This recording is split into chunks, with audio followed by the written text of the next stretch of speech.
Good evening, ladies and gentlemen. This is the fancy podcast, the inaugural one. Yeah, our very first podcast. You can find us at fancyclan.com, and I'm the host, Lipstick Paddy. And with me this evening, I've got Major Fancy Pants himself, Jay, and our guest this evening is Dino. Jay, do you want to say a few words? Hello all, it's Jay Adley, and today we're going to be doing our very first podcast, which I'm really excited for. And I'm currently the founder of Fancy, and as Paddy just introduced, and he's the new presenter for us, and Dino is our little co-guy, you could say. So Dino, do you want to introduce yourself? I'm the co-guy. Yes, Dino, do you want to say anything more about yourself? Well, I've pretty much been part of this clan for, I don't know how long, Jay, would you say? Nearly 6 months now. But I've only recently become a formal member about a month and a half ago.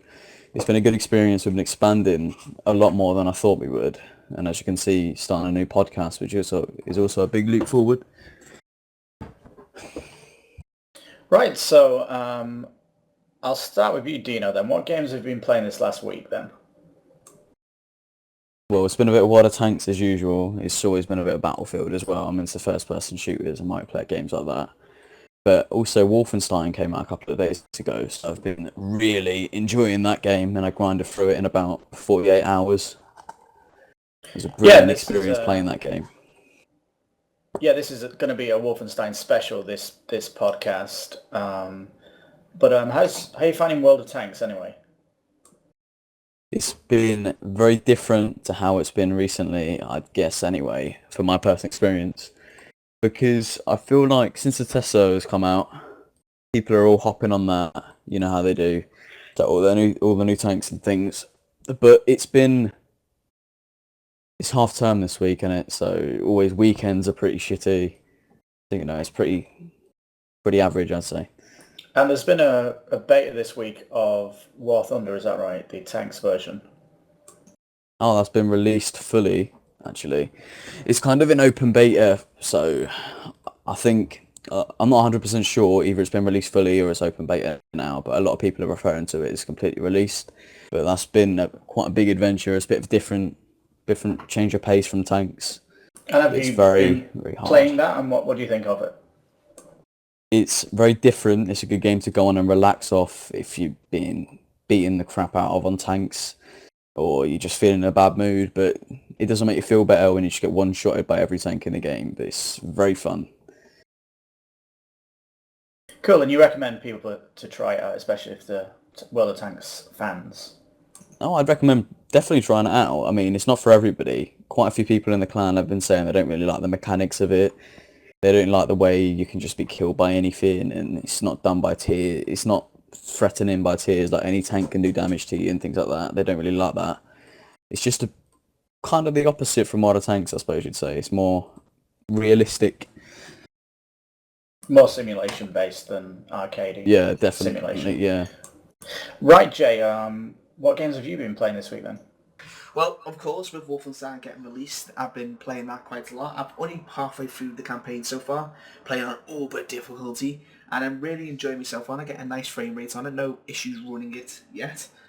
That's been a lot of fun. Like Dino was saying too, with War Thunder just coming out too on the ground forces side, that's been really interesting to play because as being a World of Tanks player mostly, it's nice to play a game which is actually it's a really good simulator. You can play the very low tiers, but you can still one-shot things where World Tanks is a little bit more complicated than that. And as Dino said, with the schools in England being on half-term, playing World of Tanks when the kids are off, it tends to be quite tough to actually perform as well as you normally do because you've got a lot of inexperienced members of your team and enemy team doing stupid stuff. Yeah, that's pretty much all I've been up to. What about you, Pads? Well, a game that I finally got around to playing this week was the new Tex Murphy game, which a lot of people have no idea what the hell it means because it's been 16 years since we've had a Tex Murphy game, and it's a genre that has not existed for 16 years. It's a FMV adventure, full motion video, meaning live action. So it was a really good game. Metascore's at 70 if you like Metascores, but it's actually a really fun story adventure, and you played like a movie. So imagine you're watching a TV film, but you can ask the questions up to the screen interactively.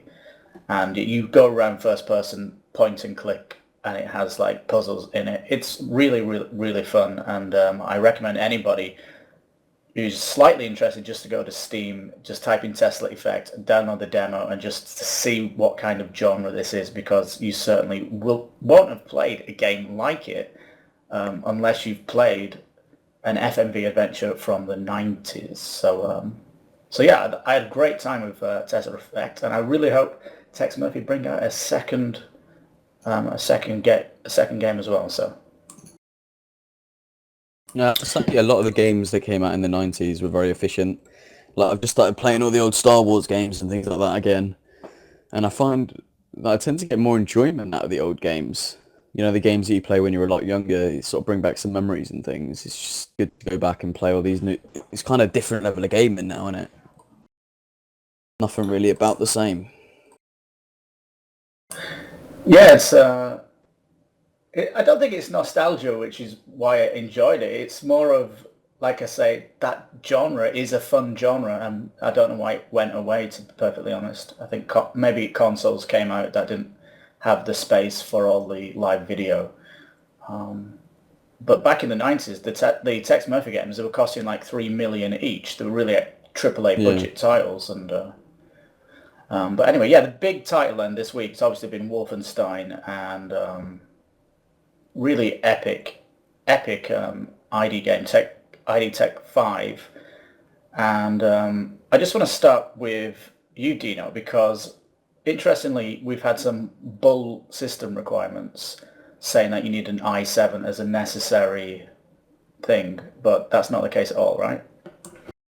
No, it's very misleading. Like, to say the least, it got me worried about my computer setup to be able to play the game. It made me thinking, has the standard of graphical games just jumped up increasingly within the past 6 months? So I've recently just got a new processor and motherboard and so on, and I was really keeping my fingers crossed that I didn't need to upgrade my processor again in order to play all the new games coming out. But it turns out I can run it on high to max settings perfectly fine. No issues on frame rate any part of the game. So anyone who's in the same sort of situation as me, who's just sort of scraping the minimum requirements, my advice would be, don't let it put you off the game. Just try it out. If it worst comes to worst, you'll just be playing it on a lower graphical setting. It's not 100% accurate on the minimum requirements, I'd say. So what were your first impressions of playing Wolfenstein then? Well, in terms of the actual gameplay of the game, I thought first mission was, well, for me anyway, confused me a little bit. I don't know about you guys. I kind of was like, when is it going to jump into the things we've been seeing in the trailers? But after a while, I started to get really into it, and you see it refer back to the choices you make in the start of the game. I'm not going to spoil anything, but the choices you make in the start of the game have a massive impact on the way the game plays out. So it's been very interesting to sort of think about, what would have happened if I would have chosen this over that, and so on. But I definitely very highly rate the game collectively. It's been a brilliant action game. I mean, I haven't really played a game like that in quite a while, so it's been a nice change of pace to play a nice game like that. What did you think of the actual, like, the level design then for an FPS? I thought it was very open, so lots of choices you can make, so it's not very linear. It's not open world per se, but there's a lot of places you can go and explore, like little mini games, Easter eggs lying around and things like that. So it's a very good, nice, I'd say it's kind of challenge to find all the little collectibles, would you say, things like that around the level. They're just scattered everywhere. And I remember this week you was mentioning about you really like the gun design in the game. Oh yeah, gun design is absolutely brilliant. Some of the weapons they brought out is just phenomenal. They all look completely different. Like, there's no similar pattern to any of the weapons in the game. They all have different textures, different styles. The sound of them all is very different. The way your character holds them is just it's phenomenal. I'd say the overall design of what you see, like from hands to gun, is incredible. If you don't use your gun or you don't fire in quite a while, you see a character sort of take the magazine out, see how many bullets are in there, sort of fixed animation like that. It just makes it very interesting to look at, not very dull. And just for the record, like the three of us are playing on Uber mode, which is the most difficult that you can choose in the game, and some of the weapons still in Uber mode feel like deadly when you use them. Oh yeah. It's very scary to come up across someone. I mean, it sounds very... Shotguns are definitely, as in most action games, first-person shooters, are a big thing to fear, especially considering the damage you take from just little bits of enemy fire. It just completely destroys you. Oh man, the shotgun mech guys, they terrify me. I have to run a mile away from those guys. They just crunch me. That's what's very good about the level design as well. The level design allows you to see what kind of enemy you're facing, what weapons they have, and then just to that, find a good place on the map in order to effectively use your weapons or the loadout you have in order to take this guy down. All right, last question then for you, because I know you've completed the game, is what do you think of the boss fights in the game? I'm just trying to remember some of the boss fights. Some of them I breezed through very easily. Some of them wasn't a challenge at all. Without spoiling what they are, then I'll give you some clues. One of them's in the Nautica, and it's potentially about 50 meters tall. But you can't forget that one. Yeah. It's very fun, I'd say, is one word I just used to describe those boss fights. It's very interesting to see, like, oh my god, like, what is this? I've never seen this before. How do I react to this? It's just phenomenal. It's something to look forward to throughout the game, definitely. Jay, we'll come on to you just in a second, but I just want to say about the boss fights is that they are, like, mechanically done, so it's not just you firing loads of bullets. You've got to strategically find out where you're trying to hit them, and it's how the bosses talk to you. Like, look at you running and hiding from me, you little rats, and you literally are a rat. Yeah. Like running around on the map. It's pretty cool. Just huge. Yeah, it's crazy. Right, Jeff, we'll come on to you then. What were your impressions of the game? Do you know what? I was just been looking on Google then. I've been looking at, because with me being so young, I've been brought up really through a gamer family. But we used to play a lot of games quite regularly, and I've just found out what Wolfenstein I first ever saw, and it was Wolfenstein: The Return to the Castle. I think that's what it was.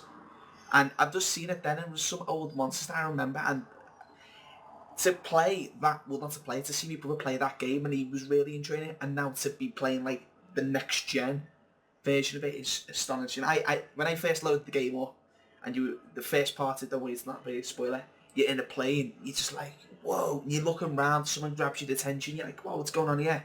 And in that first, like, little prologue mission, like you said, with the big fella in it, was just amazing.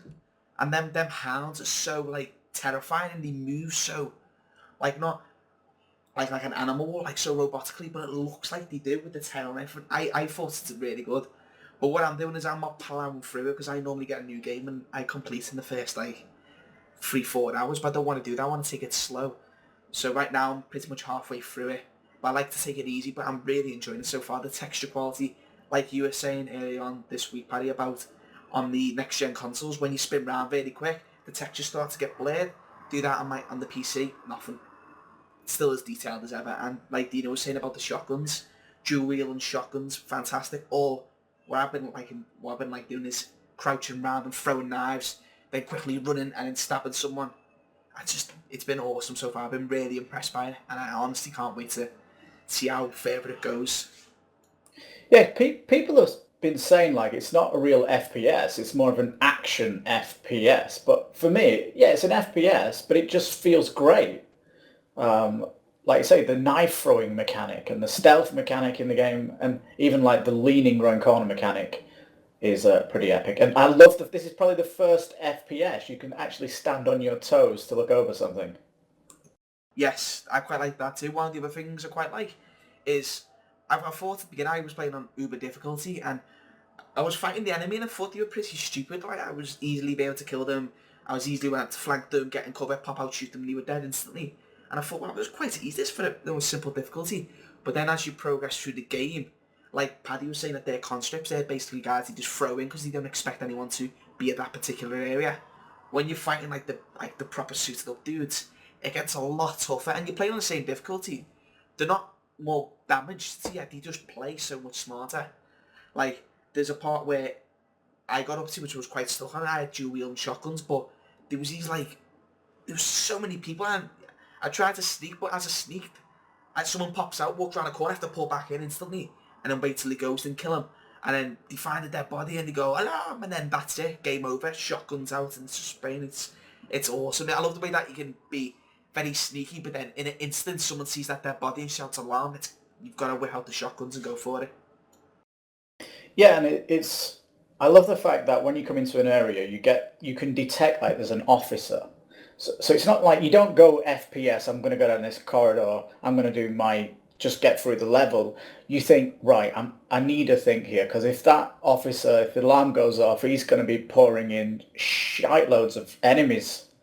So you've got to like stealth around and take this guy out. Sometimes there's two officers or commanders that would radio help, and I think that's really cool because you come into an area, you see a commander, and you instantly feel like I've got to sneak around here. So even if you don't think, oh, I don't like to play stealth in a game, it benefits you to play that stealth part when you're looking for that commander, and it's done really well. Like you can see them on the map where they are, you can strategically find where they are and go down like the little pipes and down the nook and crannies in the shadows. It's really, really cool, this stealth part of it. There was one part in the first mission which I quite enjoyed. You jump in, and then when you've done the first little part and you're inside the building, it's like I was so inexperienced. I was like, "Well, what's going on here?" There's a guy, and I'll shoot him, and the next thing you know, dogs start coming in and people start running at me. I'm like, ah! So I turn around and run, and then out of like pure like just panicking, I found a little like cut off where I can crouch down and go through, and I managed to get behind them and kill them all. But that was like, like, yeah, I've just did that. See what I just did? And then once you've like cleared that area, it then goes back into stealth mode. No one knows where you are. No one knows what's going on. But it's so good, and I really enjoy it. I just can't wait to keep playing it. And there's like what I find quite funny, and like in the German version where they censor all the Nazi stuff, like they call the regime. They call the Nazi emblems now the Wolfenstein emblem, with stuff like that. But then it felt like you were actually fighting like the Germans, because they were, like you said, they were taunting you. They were going, where is over here? And then they were throwing grenades at you, like, what's going on here? And you're running, and you get absolutely mowed down. The only real problem I've noticed in the game, it's not really a problem, it's like I think it's going to get improved, is your co-AI, the AI guys that are with you to help you, aren't very good. Like, they tend to be, or what I've seen quite often is, them guys who about the shotguns. One of the AI was standing in the middle of the corridor, just spraying at him and doing nothing to him. But then the shotgun guy didn't shoot until he saw me. But I thought it's quite irritating when the AI on your team is bad. It just doesn't do anything. Their AI is amazing. It's absolutely destroying you. But your co-AIs are just not very good. Like, they don't kill things, or they're not smart enough. Like, an enemy AI would run past them and they'll just spray and miss. And then focus back on the people in front and let them get past you. That's my only concern about it. You don't have many areas in the game that you're with AI. You're mainly just playing the hero, and it's really, really cool. Yeah. But when they're with you, they're useless. That's my only problem with them. Yeah, I also like the hero. His character's really cool. I like his little monologues as you're going through like the level designs. Like if you come up to like a picture and you stand there, he'll actually say something about the picture, or the way he kind of, he talks himself and revs himself up for the fight coming up. When you're on the way to it, he's like, I'm going to kill this guy. I'm really going to wreck him. I'm going to feel the pain. He's geeing himself up as you're coming up to a boss. It's pretty cool.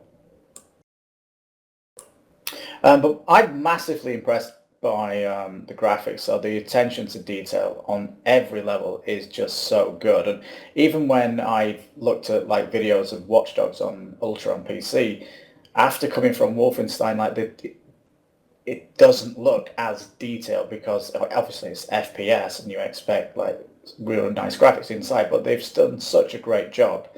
And the last game on the engine was Rage, and that had fantastic interiors, but Wolfenstein's interiors are just amazing as it changes locations, and even when it goes outside the world, it is pretty cool. I also love the actual maps. Like if you find a picture of a map on a wall, you can rip it off and it gives you a full map of the area. And I love how complex the maps look. They have like this military map style with this area goes to A to B, B's here on the map, these stairs go down to C, and yeah, because I can't remember seeing maps that detailed, or because there's definitely not simple maps. I've got to go back to Deus Ex before I've even remember seeing a map that realistic. Yeah, when you saw them, you thought, wow, this is actually really useful. But it's like the fog of war. It renders out as you walk through, which I think is quite interesting. But overall, the game has been amazing, and I can't wait to keep playing through it. But I think we all do recommend to play on Uber difficulty, because at first it's really easy, even though you're on Uber. But when you progress through the game, it does not get harder, but it gives you something to do. It gives you a challenge to do. And we haven't actually mentioned anything about the what they call the collectibles that you can get.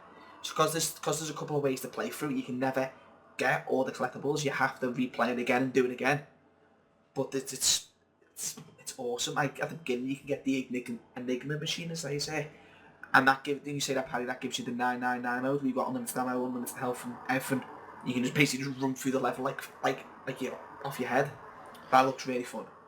Yeah, so on your first playthrough, you should be able to collect Code 1, all the you don't actually, you still got to work out what it is, but if you do that, it unlocks 999 mode.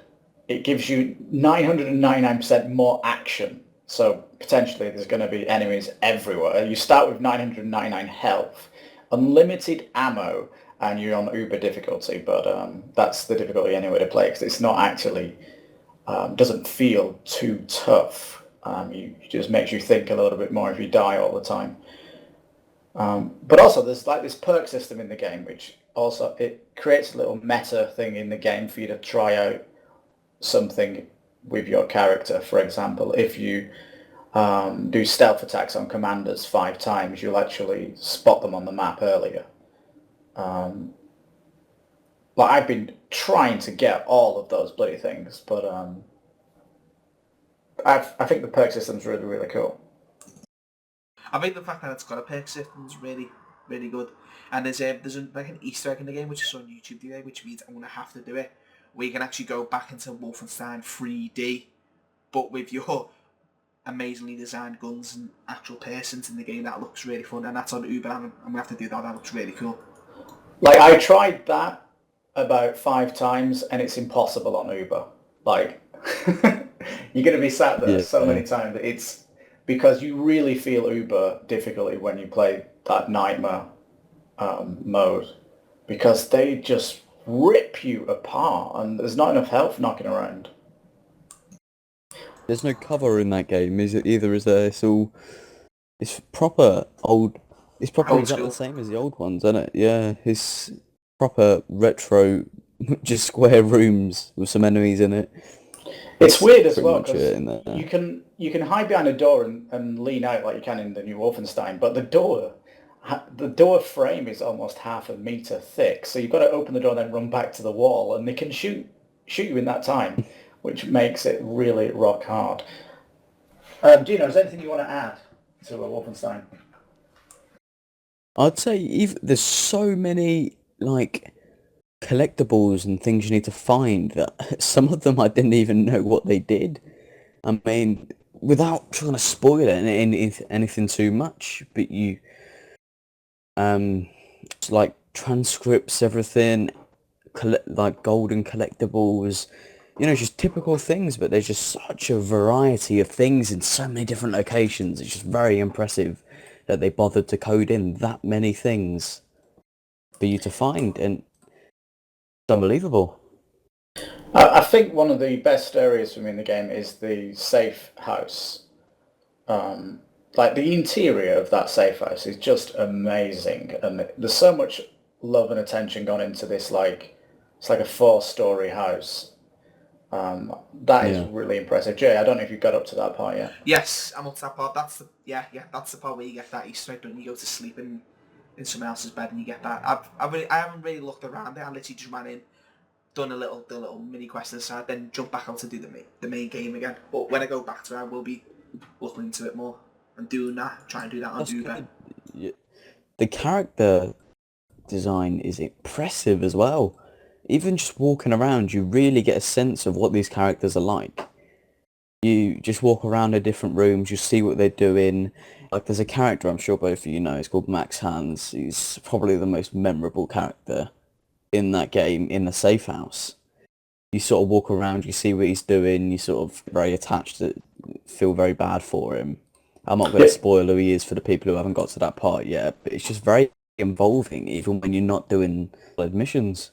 yeah, because that Max who's in the safe house is kind of a disabled person, and if the Nazis find him, they will kill him. So he is like really protected, and there is some really cool moments in the game, like where you experience potential death camps or gassing, uh, setting people on fire and torture scenes, and definitely wears its 18 label on its sleeve, doesn't it? This thing. Yeah, quite literally. Oh, definitely. Even though Even the Dino's not. first, is it the first mission when I said to you, Jay, like, oh my god, Yeah, it is. It's this hardcore, isn't it? room, It oh my sets lord. it sets the level, doesn't it? It sets it in. That's Yeah. what I love about it. It sets it in. And I also like the fact that everybody you kill or left, it gets left on the ground, even if it's in bits. It stays there. It doesn't vanish, which is really cool. Because on like near the end, I've got to kite them all the way across the level. Some of them because they're like massive mechs coming for me, and it's just a carpet of blood, like for like almost a kilometre down all the corridor. It's this massive like red carpet I've left. It was really really impressive. Right, guys, I think that leaves Wolfenstein, but it's definitely a thumbs up for us all, I'd say. Massively recommended, and if you even slightly an FPS fan, then you really should play Wolfenstein because it's really, really good. And don't play the game in any other difficulty but Uber. Unless you're the girl. Yes. A little big girl. A baby is the easy one. It makes the baby, yeah. Yeah. Well, actually, there's probably one thing to point out. I'll put a link in the description.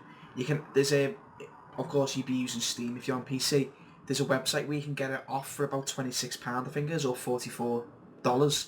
Whereas off Steam it's 35, so it saves you a tenner, and it is reliable. But we can post that in later on. So, Paddy, the next topic was... The next topic is all about Watch Dogs, which is coming out on Tuesday. Can't wait for that bad boy to appear. I've been hesitating not to really see anything about the game, like any sort of gameplay trailer to see. What's it called, like reviews like on the consoles, no, the leaked ones. I just don't want to see it because it will wreck it. Yeah.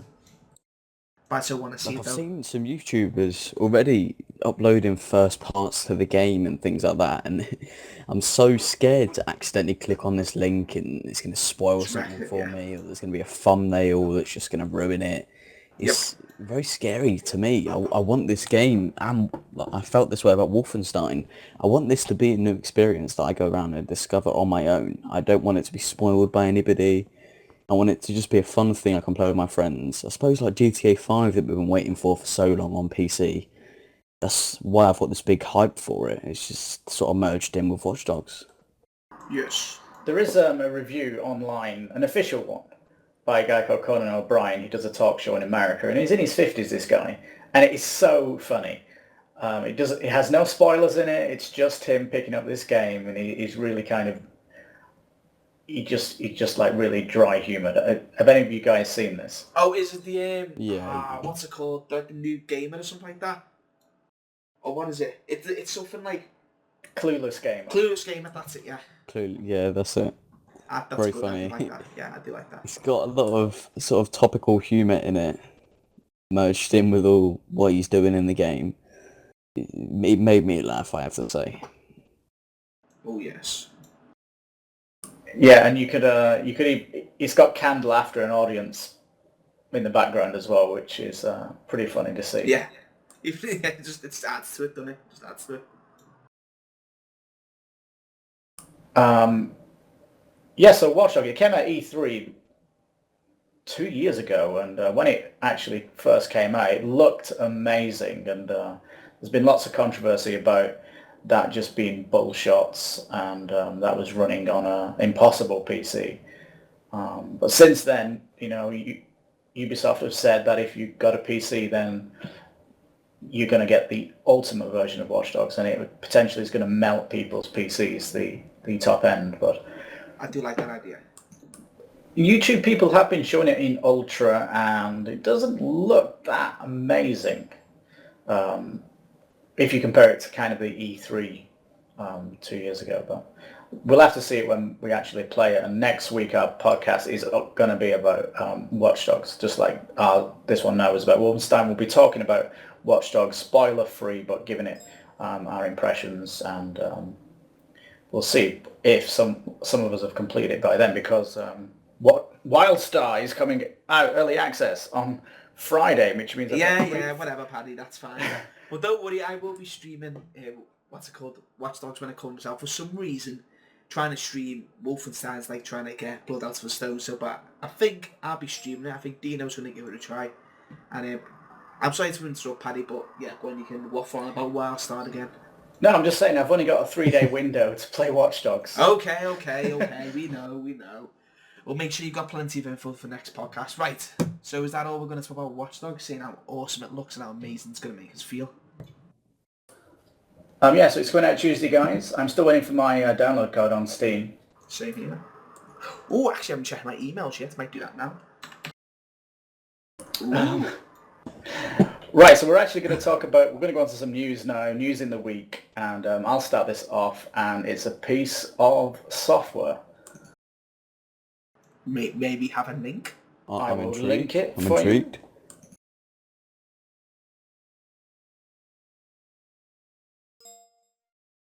Okay, it's made by the hardware company NZXT, and they've called this cam. If you just go down the page a little bit, and you'll see what the graphic looks like. Ah. All Now, right. this can actually run as an app on your phone while you're playing a game, so you can... That's interesting. I like that. So when you're playing a game, you can see how much CPU is being used. Which cores of my CPU are getting used? Is it using all my cores? Is it filling your RAM up? What's it doing on the internet? Who's stealing my internet when my ping goes stupid high? And what's it doing on the hard drive? So, and you can even see your heat from all these things, and your fan speeds and things like that, which is pretty cool. Now, probably a question what most people are going to have, is it going to take any sort of performance off you while you're gaming? Well, if you look at that picture, it takes 2.4% of your CPU to run it. So yeah, like everything that's using your PC will show up on cam. Even it itself shows up on cam. So you pretty much still got 95% dedicated to whatever you're doing, which is really good. And then I suppose that'd be really good when you're thinking, what have I got running in the background? Nothing's running. And then boom, that tells you what it is. I'm going to download this straight after this. Actually, that sounds really good. And there will be a link in the description for this. Saying that sounds very useful tool for me, to be honest, because a couple of weeks ago I was having a bit of a problem with playing big games before I got my new CPU, such as like Battlefield 4 and things like that. And it was causing, I wasn't 100% sure at the time whether it was my graphics card or my CPU overheating. And it was causing a bit of a problem with my computer, causing the blue screen to shut itself down because the cores on the CPU are getting that hot. So that is going to help me out quite a lot if I download that file. But yeah, just to let you know, it turns out it was my graphics card blowing hot air onto my CPU. So not allowing my computer fans do its job and things like that. It was a big kerfuffle, but got sorted now. Water cool for the win. No problems with Watch Dogs. Oh yes. What's that? And so that's water cooling for the win then, isn't it? Got to get water cooling. Oh yeah, maybe. Why not? The If cheap. I can get my money out my pocket, I don't like doing that, do You need a minge bag, as we like to call it. We'll have to have a look. Oh yes. So, you got anything else to add about your cam project? Can we go on to the next person? Absolutely. Jake, you're up next. Oh, hang on, let me find the link. Shh. Quick play some filling music. Now I found it. Now, this is something that one of the other guys in the clan points out to me called Chili, and it's a game called Killing Floor. Now, I don't know if you have played it. It came out, I think it was a couple of years ago actually now, and it was basically, it was meant to be the best horde game ever. I mean, the gore in it, what you could do in it was amazing. It was a point where it make you scream because it's so action, and the random guy pops around the corner with these rotating fists about to come and get you. It was really good, but supposedly Killing Floor 2 is on its way. It's been leaked by a guy which used to be, I think it was the CEO of the company, and now is no longer the CEO, and he said that it is coming out, and there is some screenshots of that. I'll be in the description below. But I don't know if it's fake or not, but it does look different, but you know, pictures can lie, that's the unfortunate. But the thing I'm really looking forward to is seeing if Killing Floor 2 is coming out. Because supposedly, again, according to what it says in it, it says we're going to have the best gore system ever invented. I know, as we know, we all like the gore. And Killing Floor is the benchmark horde mod game. Oh, yes. And nothing has ever raised the cap or even iterated on Killing Floor. So it's interesting to see if a sequel brings something new to the genre. Well, we're going to have the screenshot now. The massive boss where if you shoot him with a gun, really, it makes him angry. It's even bigger than the next one. But I think the highest level I got was like 20 odd. But it was like, what was it, Dean? It was like 250 ones people that you had to kill. And they were all coming at you different. That's what look. They don't always come out of the one direction. They're always all the way around you. Like the witches, they used to be horrible. They used to scream. But yeah, Killing Floor 2 is my news of the week, and I really can't wait to see what happens with that. So, Gondino, what do you want to add? You got any new news that you like? Well, I don't know if anyone has any interest in this game, like you two, but Tropico 5 is a game I'd like to talk about for a little while, because I know Jay's played a couple of the Tropico games. I'm not sure if you have, Paddy. This one, I haven't got it yet, actually. It came out yesterday, I believe, but it looks absolutely phenomenal. I have to admit, like, it looks completely different to Tropico 4, as if they've added, like, the timeline era kind of system. Have you seen the trailers, you guys? Yes. Like I said to you when you first mentioned it, I played Tropico 2, 3, 4. Then when 5 got announced, I was like, what are they going to bring in new? And it looks the same to me, but you're protesting to me that it does look different. Well, from what I hear, I decline it. It feels like Tropico 4.5, and the only thing it's bringing new to the table is what Dino was saying, was it has these eras. So it has 4 tech levels. You start off in colonial, then you go up pre-war, then you go Cold War, and then you go medieval. And, medieval? Not medieval. Futuristic. Medieval? That's the same. You want to go medieval? Well, looks like we're going backwards in time. Yeah, the new Dark Ages that the Illuminati are throwing us into. Do you know what though? The one that really irritated me. What was that game called? Is it the one where it's like Command and Conquer, but it's just totally not? You spawn an off-map support and it comes in. Oh, what's it called? I can't remember what it's called. Give me a sec. What was it called? Oh, War Game, Airland Battles in European Escalation, stuff like that. When they came out, I think you got a 30 or 40% discount because you owned the previous game. And then when you released the new one, which came out quite recently also, you got a discount for that, but it was like 15%. The thing about Tropico 5 is I bought all them games off Steam at full price. And when this one got pre-ordered, I was like, I should have get it. But you got no discount for owning the previous games, which irritated me. That's why I'm not happy to try it. And I've watched gameplay of it, and I'm just like, I'm impressed. It's boring. I mean, one of the reviews I put up for Tropico 4 was it just drags on. In the first 10 hours of playing it, it's awesome, but then it's repetitive. I think the big problem... Sorry, go on, Dino. I was just going to say, I think it's very difficult for... I mean, Calypso is not a particularly big company if you think of it considering the size comparison to, say, Rockstar or anything like that, as the games we've been talking about earlier this podcast. But it's got to entice you to buy it. I think it's very... Yeah, but it's very difficult for them to develop new ways, considering their budget and so on, to keep you dragged in for more than 15 hours playtime. Well, I Because played even mine though for... I it's mean, the just a big single problem, player game, it's difficult. the problem it has is it's sandwiched between Wolfenstein and Watch Watch Dogs. Dogs. So Yeah. it's right in between two big AAA titles, and who's going to have the window to play Tropico 5 money. and the money? Yeah. So Well, my total game time on Tropico 4 was for 19 hours, and I probably haven't played it since last year. I probably played it for the entire day, and it was a fun game, but it's just boring. But I know what It's you're not saying about it being a appealing. small company, but this is isn't it Yeah. meant to be the most expensive city simulated genre ever made? Because all they make is this Yeah, stuff. I'm not sure how it stands to SimCity, like the new one. I mean, it's EA, so they've probably just got as much money they want to throw at it. But I think I'd take Tropico over SimCity any day. Because Well, it's just the difference that you can make. The choices you can make is phenomenal, especially now they brought in this timeline era. It's more focused around military now, if that's what you want, and you can actually have a big impact in the Cold War against different countries. Because I'm sure you remember in Tropico 4, you could pick which country, the USA or the USSR, who isn't you wanted to China be wasn't friends China with, and they'll give involved you in different Tropico 4? benefits. It wasn't Oh, China what they involved. were, but there was Europe as well and the Middle I East. But I believe that they They were it long was mainly distance. focused around the USA, Yeah. and the USSR. all right, so we're going But to I'm end gonna get our... that later on, so. I'd stick it on your wish list on Steam. You never know, it could be a sale on that after a month. But yeah, that's going to end our news for this week. And upcoming events, obviously, massive E3 coming second week of June, and Computex the first week of June, which is all PC hardware. And we're going to be doing a special Computex show and a special E3 show as well in the weekends following. But next week, next week is our Watch Dogs special, and there'll be a little bit of WildStar thrown in as well from me. Boring. Oh, sorry. I won't push the talk, but I didn't mean to push the button then. Sorry, Paddy, you may continue. I had Watchdog, but then I had some jibber jabber about something else.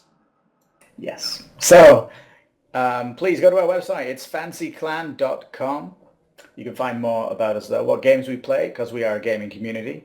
And we will be here, same place, next week on our Watch Dogs special. So I'm going to say goodbye, and Jay and Dino, if you want to follow my goodbye. So I'll pass it over to you, Jay. So guys, this has been interesting. I can't believe it's been, like 50 minutes, 40 minutes? I mean, that flew by. I love having these sort of discussions. Very interesting. Now, you can join Fancy Clan. There is an application form on the tab at the top, so you can apply to join us. Now, our minimum requirement is 18+, but if you're mature enough to join us, then, Dino's 16. We do have even some younger members, but they can handle the truth, and they can handle all explicit content, we should say. But yeah, guys, thanks for watching. Also, thanks for listening to the first podcast. The first of many. And Dino, do you want to send it off?